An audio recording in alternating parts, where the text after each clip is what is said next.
Mumeniona vizuri? Mumeniona vizuri? Mimi ndo Nafuse Junior, kijana wa Sifuna. Mimi ndo nawakilisha Sifuna hii Bungoma na jukwaa la mwananchi.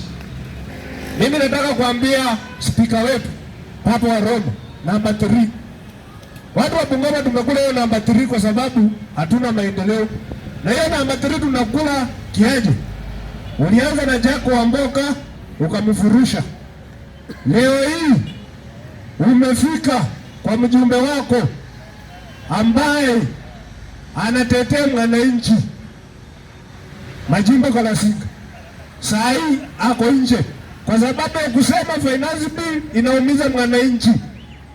Na sisi tunataka ya lugha ya Majimbo Kalasinga. Hata ukimfukuza 2027 sisi tuko Kabuchai kuhakikisha Majimbo Kalasinga ni 2 term. Sisi hatupigi mtu vita. Hii ni maoni ya wananchi. Mwananchi yoyote ako na fursa ya kuja hapa na kusema maneno ambaye ako naye ndani ya roho yake. Moja kwa moja mimi nampatia Mheshimiwa Jaco Wamboka pole kwa kumpoteza ndugu yake. Mheshimiwa Jaco Wamboka, popote ulipo nakwambia pole. Tutasimama na wewe.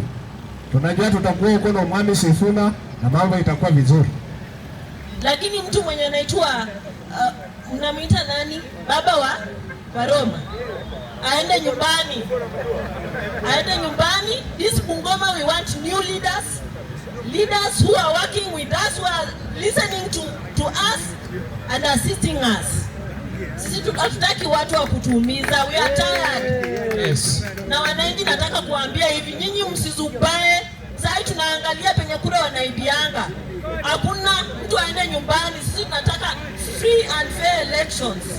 Na tunataka kuappoint watu wenye watatusimamia na kura yetu haitaibiwa.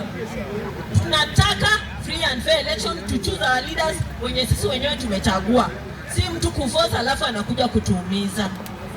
I think so, nimeongea kwa hati yangu na nataka kusema can you change, na mwache kuvaa masuti mkingara na sisi tunaumia na kupanda majeti kila wakati in and out of the